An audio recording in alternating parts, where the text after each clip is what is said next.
कि जो ये डिजर्व करते थे वो नहीं किया गया। यानी इनके दरबार की आप देख लें, इस वक्त भी खस्ता हाली का शिकार है। यहाँ पे फॉरनर आते हैं, बड़े बड़े नाम आते हैं यहाँ पर। इवन के यहाँ पे जो है वो कई दफा तो बड़ी बड़ी जो सियासी शख्सियात हैं वो भी आई हैं। इसके अलावा जो बड़े बड़े ब्लॉगर हैं, इवन के फॉरनर विजिटर भी यहाँ पर आते हैं, लेकिन उसके हिसाब से इसको डील नहीं किया गया।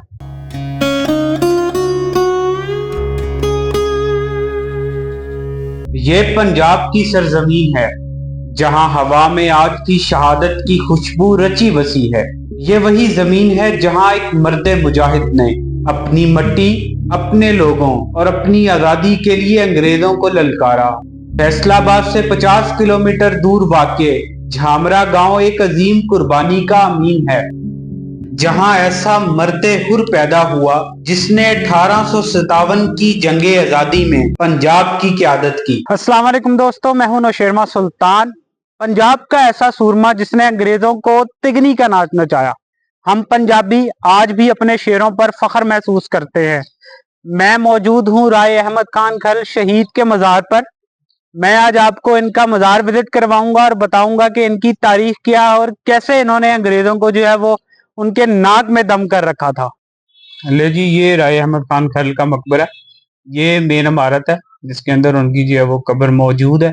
और ये जितनी आपको सामने कब्रें नजर आ रही हैं, ये तमाम राय बरादरी की कब्रें हैं, इन्हीं के रिश्तेदार हैं।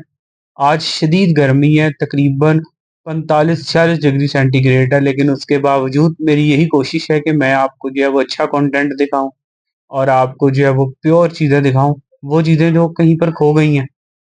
ये दरबार आप देख सकते हैं और ये जी राय अहमद खान खल शहीद की तस्वीर आप देख सकते हैं। ये सामने उनकी जो है वो कब्र है और कब्र के ऊपर एक पगड़ी रखी गई है। पगड़ी जो है वो पंजाबियों की एक शान है कि पंजाबी अपनी जो है वो इज्जत की खातिर अपनी जान कुर्बान कर देते हैं। तो ये वो पगड़ी है और साथ ही आप कब्र देख सकते हैं। और अगर दरबार के इंफ्रास्ट्रक्चर की बात करें तो ये टाइल्स लगाई गई हैं। ये खिड़कियां आप देख सकते हैं, टाइल्स हैं, लेकिन टाइल्स पे जो है ना वो मिट्टी जमी हुई है। जैसा कि मैंने आपको पहले बताया कि यहाँ पे कोई खास सफाई का इंतजाम नहीं है। छत की अगर मैं बात करूँ, आप छत देख सकते हैं। छत पे मुख्तलिफ किस्म के जो है वो शीशे लगे हुए हैं और ये भी बहुत पुराने नहीं है, अभी इसको जो है वो लगाया गया है। एक चीज देख के मुझे यहाँ पे बड़ी मायूसी हुई है बार बार कि कोई सफाई जो है ना वो नहीं है। जगह जगह पे बुरे हालात हैं। ये सामने आप देखें तो यहाँ पे अभी दोस्त बता रहे थे कि यहाँ पे एक सफाई करने वाला मौजूद था, लेकिन अब पता नहीं वो किधर कहीं चला गया है, छोड़ गया है, और इस वजह से यहाँ पे ये हालात हैं। और ये आप ये जो कब्र के ऊपर चादर है, इसकी आप हालत देखें। मुझे लग रहा है कि ये जब से दरबार बना है अभी तक जो है वो चादर चेंज नहीं की गई। तो ये जितने भी लोग देख रहे हैं उनसे गुजारिश है कि कम से कम सफाई का खास ख्याल रखें। राय अहमद खान खैर शहीद के हवाले से जो है वो हमारे साथ मौजूद हैं, यहाँ के लोकल हैं, बहुत अच्छे मेरे दोस्त हैं, असद खिची साहब। उनसे पूछेंगे कि इनकी क्या तारीख है और ये जो दरबार है, जो मज़ार बनाया गया है, ये कितना पुराना है। तारीख के हवाले से अगर बात करें तो तारीख तो इनकी काफी पुरानी है, यानी तकरीबन 160 साल हो चुके हैं जब अंग्रेजों के खिलाफ लड़ते हुए इन्होंने जाम शहादत नोश किया।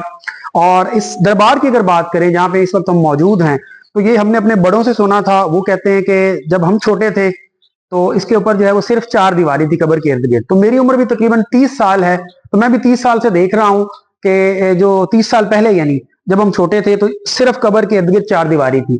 फिर इनके पड़पोते जो हैं वो यहाँ से इस इलाके से 3 दफा जो है वो मेंबर पंजाब असम्बली सिलेक्ट हुए हैं। राय राब नवाज खान खरल इनके वो पड़पोते थे। तो उनके दौर में जब 2006 से लेकर ऑनवर्ड परवेज मुशर्रफ का दौर था 99 से 2007 तक, तो पर पंजाब में जो गवर्नमेंट थी वो चौधरी परवेज इलाई की थी। तो तब उन्होंने कुछ एड मंजूर करवाई गवर्नमेंट से, तो इसके ऊपर दोबारा काम शुरू हुआ, जिसके बाद इसकी रेनोवेशन हुई। ये 12 दरी जो है अगर आप दिखा सकें तो 12 दरी को बनाया गया, मार्बल लगाया गया, फिर शीशे का काम किया गया। तो यानी इसके ऊपर बहुत सारा पैसा लगाया गया। तो अब सालाना यहाँ पे इनकी बरसी भी होती है, चूंकि ये इलाका जो है मखसूस है, यहाँ पे खर्ल बिरादरी सबसे ज्यादा है, छोटे छोटे कई सारे गांव हैं। तो अब इनका सालाना जो है वो बरसी भी यहाँ पर होती है, वो खर्ल बिरादरी यहाँ पे इकट्ठी होती है, फिर इनकी तारीख के हवाले से बात की जाती है। तो लेकिन एक चीज मैं आपकी वीडियो की विसादत से कहना चाहूंगा कि जो ये डिजर्व करते थे वो नहीं किया गया। यानी इनके दरबार की आप देख लें, इस वक्त भी खस्ता हाली का शिकार है। यहाँ पे फॉरेनर आते हैं, बड़े बड़े नाम आते हैं यहाँ पर। इवन के यहाँ पे जो है वो कई दफा तो बड़ी बड़ी जो सियासी शख्सियात हैं वो भी आई हैं। इसके अलावा जो बड़े बड़े ब्लॉगर हैं, इवन के फॉरेनर विजिटर भी यहाँ पर आते हैं। लेकिन उसके हिसाब से इसको डील नहीं किया गया। यानी यहाँ पे आप देखें, ये सारा मार्बल है तो वो तबाह हो चुका है। जो रेस्ट एरिया बनाया गया था वो मुकम्मल तौर पे खस्ता हाल हो चुका है। एक बंदा यहाँ पे इन्होंने रखा था को पिछले साल, तो वो बंदा भी अब छोड़ के चला गया है। तो अब यहाँ मैं अब देखता हूँ तो मुझे होता है कि यार इतना बड़ा नाम और इसके साथ जो कर रहे हैं वो ज्यादती है सीधी सीधी। तो ये नहीं होना चाहिए मेरे ख्याल से। एक बंदा रखें यहाँ पर जिसको आप सैलरी पे करें, इसके नाम के ऊपर आप खा रहे हैं। यानी पूरी खरल बरादरी जो है वो इनका नाम यूज करती है पूरी दुनिया में। आप जहां पे भी जाएंगे हर कोई अब इनका है। जब ये मशहूर नहीं थे तब कोई भी इनका नहीं था। जब ये मशहूर हो गए अब हर कोई जिसको भी कहता हो कि मैं खर लूं तो वो कहता है मैं इसका जनाब वो पड़पोता हूं, मैं इसके खानदान से हूं। यानी मैंने आपको एक मिसाल दी है ना कि जब कोई मशहूर हो जाता है ना तो फिर सारे इसके रिश्तेदार बन जाते हैं, चाहे इनको जानता तक ना हो, इसके इनकी कब्र तक का ना पता हो, इनके मजार तक का ना पता हो। लेकिन क्या है, अभी इनका एक नाम बड़ा है, अपने नाम के साथ टैग कर लो तो चलो आपकी रोजी रोटी लगी रहेगी। तो ये इंतहाई अफसोस का मुकाम है इनकी कंडीशन देख के, इसको बेहतर होना चाहिए। तारीख की अगर बात की जाए तो यहाँ से 30 किलोमीटर दूर वाक़ है बंगला गोगेरा। बंगला गोगेरा जब अंग्रेजों ने 1849 में पूरे पंजाब पर कब्जा किया तो उस वक्त उसको अपना जो है वो सेंटर बनाया गया था। वहां पर बैठकर वो साहिवाल, फैसलाबाद, ओकाड़ा, जड़ामाला, इन सब इलाकों को जो है वो कंट्रोल किया करते थे। लेकिन जब वहां पे अंग्रेज काबिज हो गए तो अंग्रेजों ने यहाँ के मुसलमान, हिंदुओं और सिखों को जो है वो लगान देने पर मजबूर किया। लगान उस वक्त का टैक्स कहा जाता था। जब यहाँ के कबीलों ने वो टैक्स देने से इनकार कर दिया तो अंग्रेजों ने तकरीबन 400 के करीब यहाँ के लोग गिरफ्तार कर लिए।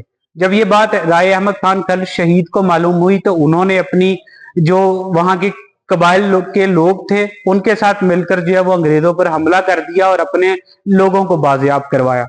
उसके बाद अंग्रेजों ने जो है वो राय अहमद खान खल शहीद को जो है वो गिरफ्तार किया, लेकिन सबूत ना होने की वजह से उन्हें दोबारा छोड़ दिया गया।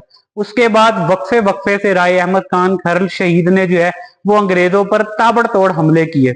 उसके बाद जब वहां का जो डीसी था माउंट बेकले, उसने जो है वो राय अहमद खान खल शहीद के जो है वो खिलाफ जो है वो एक एक्शन लिया और वहां के उस वक्त के जो हिंदू और मुसलमान गद्दार लोग थे उनके साथ मिलकर सितंबर 1857 में राय अहमद खान खल शहीद को जो है एक बंगला गोगेरा में जो है वो शहीद किया गया। उस वक्त वो फजर की नमाज अदा कर रहे थे।